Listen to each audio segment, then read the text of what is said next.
If you've ever wondered what it's like to apply for a standard visitor visa to the UK, or you're wondering what the requirements are, be it for exams, be it to visit family, you wonder what are the reasons people could possibly get denied, what can I do to avoid being denied, and all of that. In today's video, I'll be answering some of those questions. Good afternoon, good morning, good evening, anywhere you have. My name is Omobolaji, and I love to create content about God, lifestyle, gratitude, and any other thing that tickles my fancy. And sometimes, if I've got some information to share, probably from research or from experience, I also come on here to share it with as many people that might also benefit from it. For example, this video. So yes, we'll go right into it.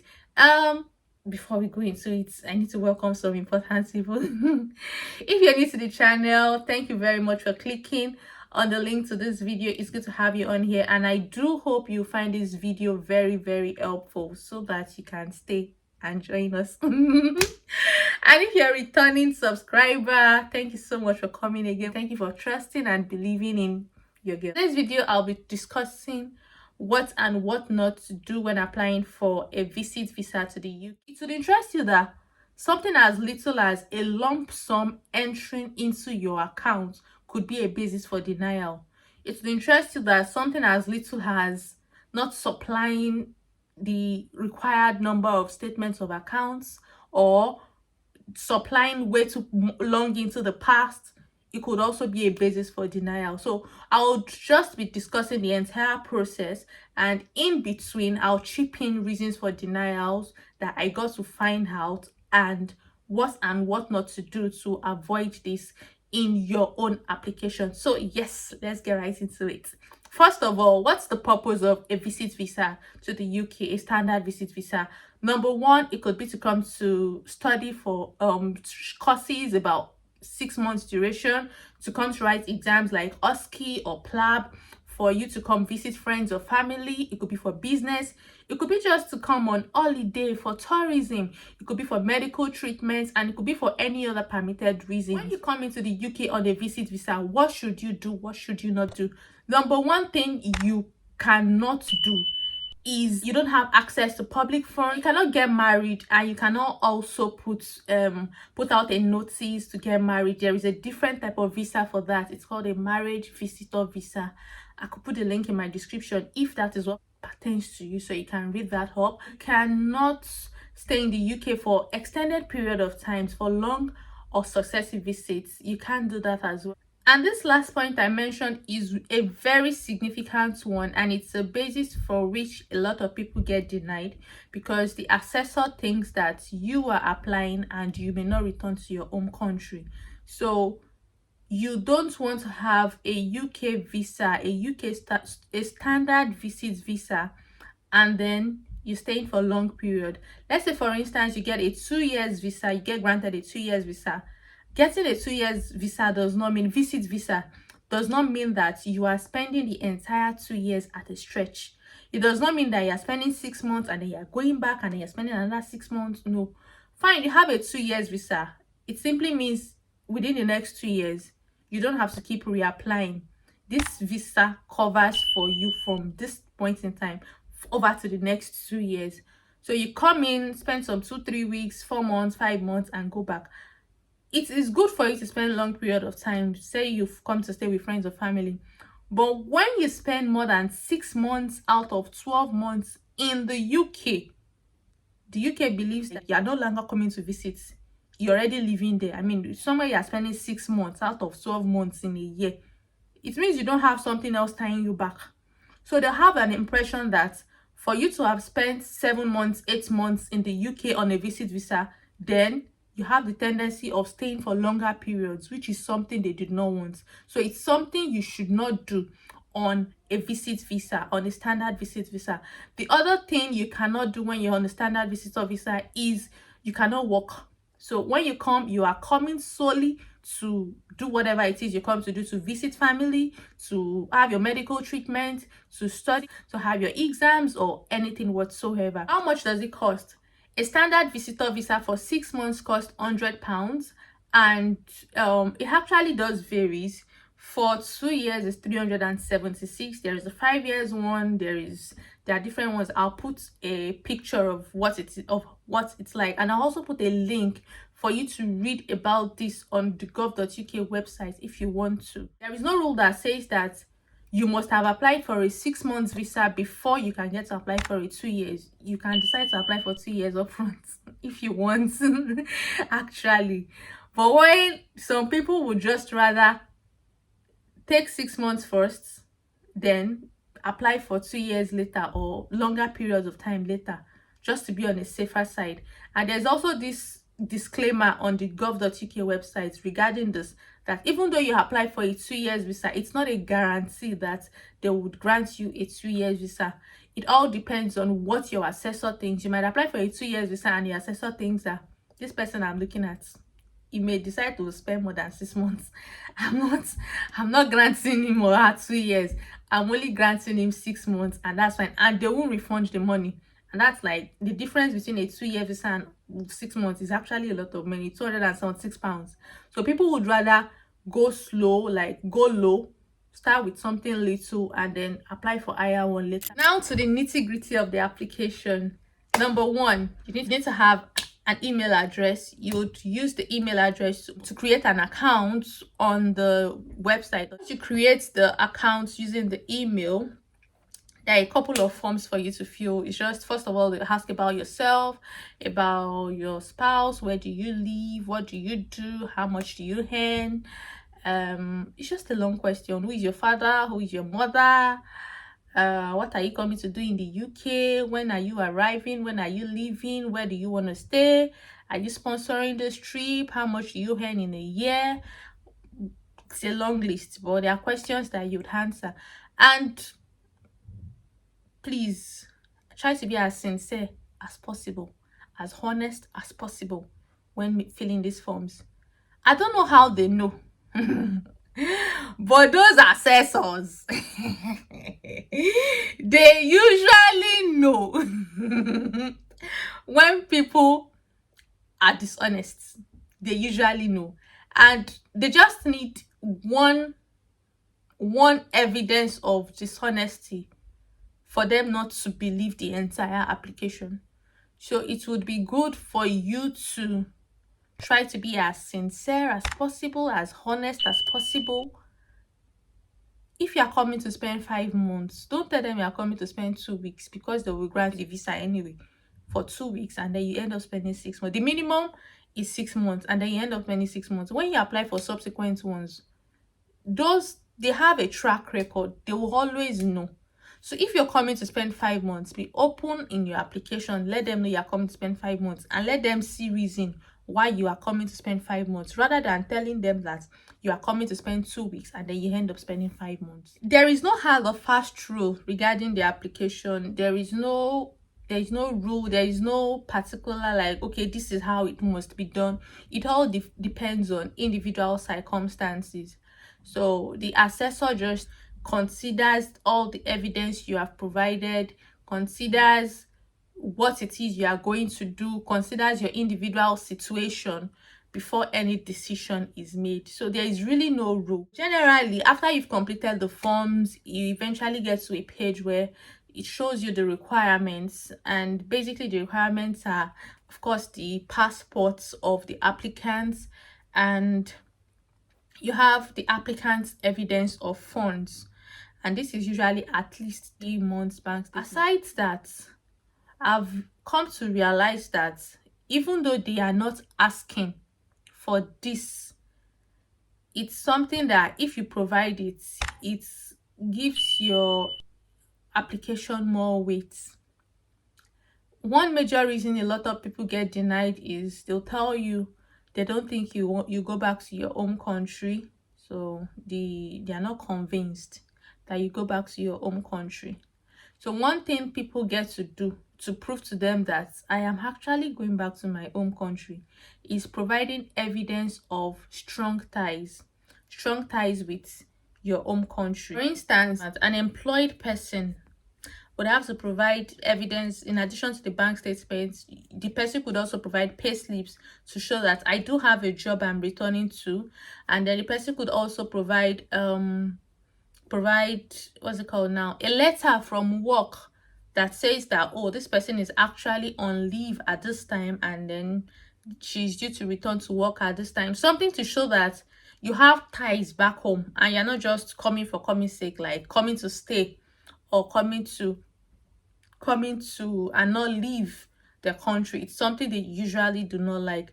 And a self-employed person, for instance, in addition to the bank statement, the person could provide a CAC registration document to say that I do have a business I'm running back home. Like, so yeah, I'm going back home. And if you are providing your CAC documents, ensure that it is active, and then you're also paying your tax. You have your tax return documents. It was recently I got to see a reason someone was denied, and it happened that he or she did provide a CAC registration document. They do have a link to check to verify it. So don't just think you're just providing documents for providing sake. That's why you have to be as honest as possible, because all these things are going to be verified. So this person provided documents, as usual, provided CAC registration document, and they went on to check this person's website, this person's CAC registration document as provided, and it happened that it's inactive. And the decision of the person was, because it is inactive, it's obvious the person has not been paying taxes. It's obvious the business might not even be running. So it's like false documents provided. So if you're providing your CAC registration documents, ensure that it is registered, it is active, and also ensure that you've got tax return documents. I have a friend where a mom-in-law was denied because the assessor saw that the bank statement she provided, she was earning quite, like, had good returns from it, and she didn't provide any tax documents, any tax return documents. And a major reason they denied her was because they felt, how would you be earning all this money and then you're not paying tax? No, that's not allowed. And she was denied. So they stated on the letter that even though we know that you have family ties, but we are not convinced because of this evidence that you have provided and you not getting to pay tax. And it's like, I mean, it would interest you that the tiniest of all details. So any evidence you even think you don't need, that you know you can't back up, that you know you don't have concrete ways to back it up, just don't bother providing it. An unemployed person, of course, would show the bank statement, but this bank statement must clearly show that he or she is only receiving funds from friends or family, or from a pension, or maybe some return, maybe some stock or shares. Like, the summary, the description must clearly state that, okay, you are actually unemployed. You will not be claiming unemployed and then the money in your account or the transactions in your account is showing that you have another business that you are running. No, it doesn't work that way. If you know you're going to apply anytime soon, if it means keeping your bank account, trying to make it as clean as possible. And yes, another thing about this same bank account, since I'm on bank accounts at the moment, when you want to apply, you don't want to make the mistake of making a lump sum enter your account for any reason. You don't want a lump sum entry. I have another friend who told me of someone that was refused because at that time they were sponsoring their mom to come over, and the mom, okay, they bought a car around that time, so a lump sum came into the account, and then unfortunately they used that bank statement. They weren't careful enough to ensure that this particular point was applied, so they refused them because they're like, you claim you're earning so every month, then what is this fund that just comes in and then just goes out? Like, it's queried.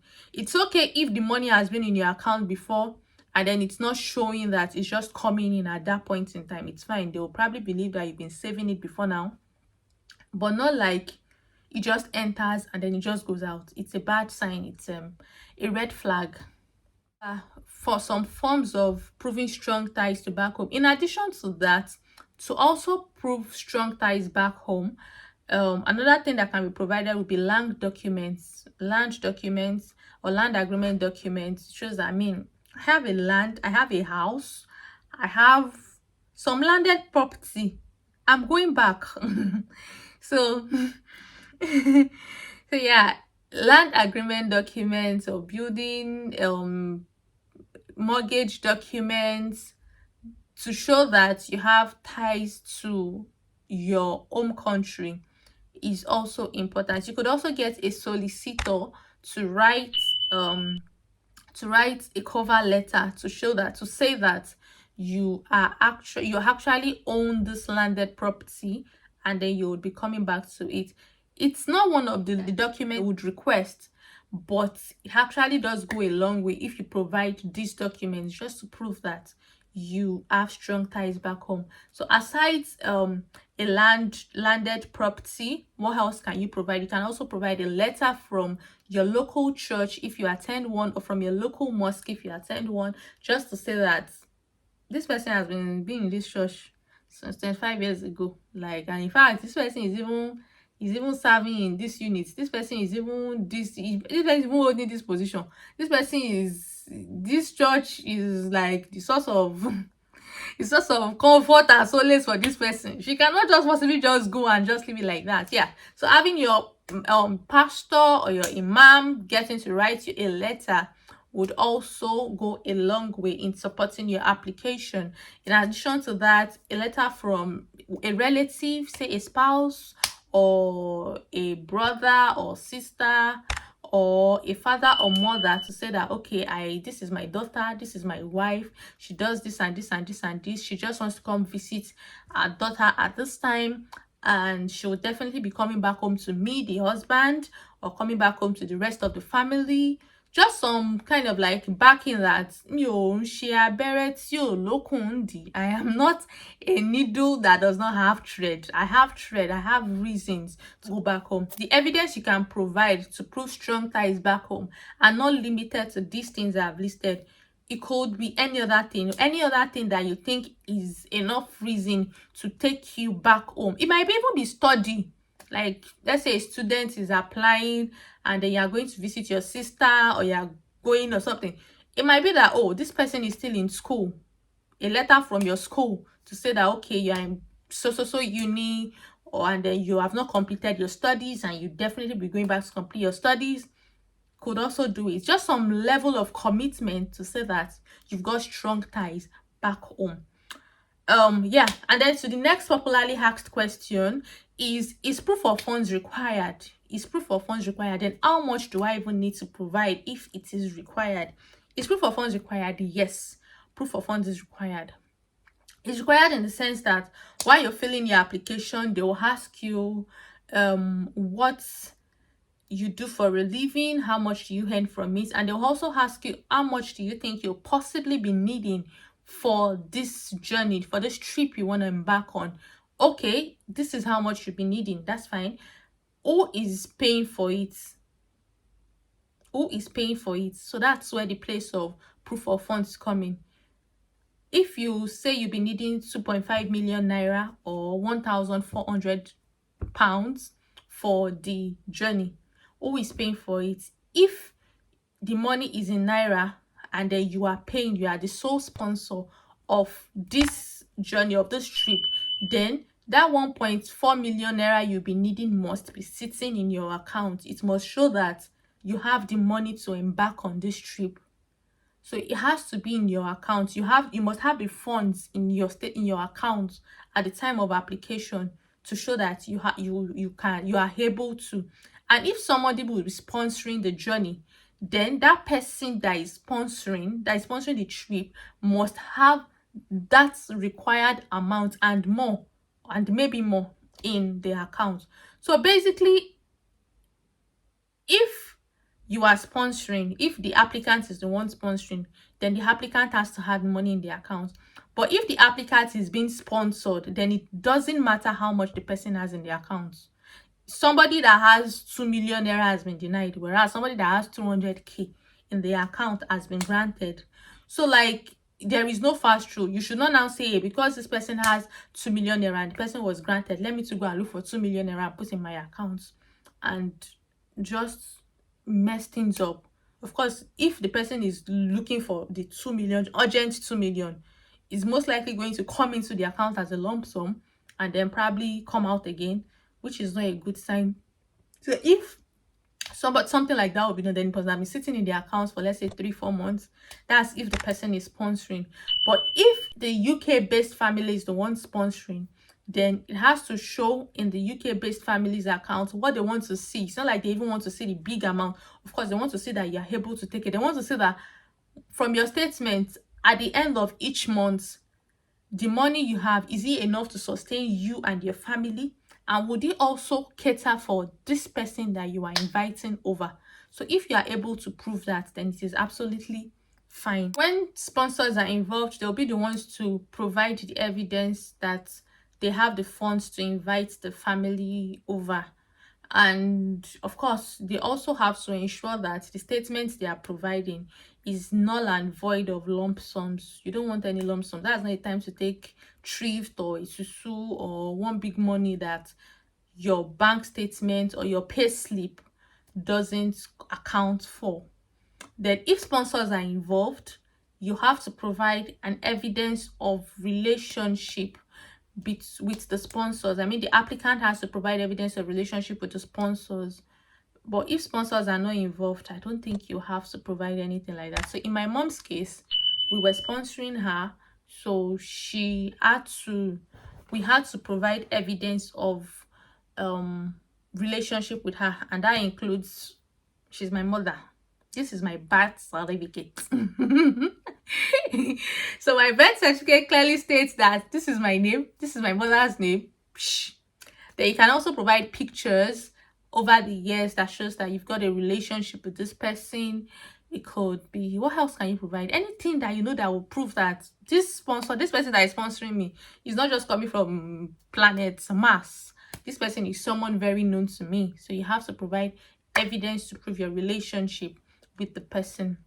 Another requirement is if it's family or friend that is inviting if it's family or friend that is inviting the applicant over, then they'll have to provide a letter of invitation, and on the letter of invitation you'd state that you're inviting so and so for so reason, and then you provide your proof of being in the UK. You provide evidence that you are not in breach of the UK immigration laws, and you will not be in breach of the UK immigration laws. And you would also want to state in your own letter that this person you're applying for, this person you're inviting over, is someone that will go back to, this person you're inviting over has strong ties back home and will definitely be returning at the end of his or her journey. If the UK-based family is also the sponsor, then they would also want to state what support they are providing and why they are providing that support. So in our own case, we just stated that we're inviting mom over, and then we'll be the one to fully sponsor the trip, our accommodation, our flight tickets, the application cost, the feeding and the maintenance throughout our being here. And we also stated why, because sometimes ask why you are sponsoring the person. I'm sponsoring her because I'm inviting her over and I'm a daughter. And the applicant could also write a letter to say why she's been sponsored or why he or she is being sponsored. I read that online when I was trying to research about it. So the applicant would state that he or she is being sponsored and why he or she is being sponsored for the visit. So after you've managed to sort all the required documents, the next thing is to attend your biometrics, where you would have your pictures taken and your fingerprints. And usually the documents would have been uploaded by self-service if you want to use self-service, or you could consider assisted service if you want, where you get to pay for a fee. You pay a fee for your documents to be uploaded for you. After attending the biometrics appointment, in about 15 working days you should get a feedback. And if it was refused, it would usually state in the email why it was refused. And if it was granted, you would just get a notification And if it was granted, you just get a notification to say you should go pick up your passport when it is ready. You could go back to pick your passport, and you could also pay for the courier to deliver it to you, to your address. So um this video is focusing more on family and friends is inviting you over, but it's pretty much similar for other situations as well. Let's say it's for medical treatment. You must have had communication with the hospital you're coming to have the medical treatment here, so communication with them, their invitation for you to come over to have the medical treatment is going to be one of the documents you provide as required documents. If it's for an exam, the body you're coming to write the exam with would of course give you a decision letter or an authority to test or something for you to come. And if it is just to come visit, it's fine as well. You just tell them you're coming to visit, but of course you would show evidence of the funds in your account, and then you would also get to show throughout this visit I will probably be staying in so and so hotel, and all of those bits and pieces. So it's pretty much similar, and that's why I said earlier that it is individualized. It is there's no other fast rule about it. In conclusion, avoid falsifications of any kind. All documents would usually undergo a verification process. Try to be as sincere as possible. Try to be as honest as possible. Try to be as honest as possible. And above all, pray, pray, pray, pray, pray. Because these assessors, we've come to realize that it just depends on who picks your case file. Sometimes just pray for favor, and just trust God that all things will work well. But the long and short of it is, it's actually not a big deal to apply for the visit visa as long as you are providing the right documents and you are doing everything you ought to do right. I know this video was a bit all over the place, but it's more like a guideline for things you just need to bear in mind, and not actually putting you through the application, like each step of the application. I really do hope you find this video helpful. If you did, please let me know in the comment section. And if you do have any questions or queries or clarifications, please let me know in the comment section as well. Till you find me again in my next video, I remain your darling Omobj. Remain in God, and God bless you. Bye.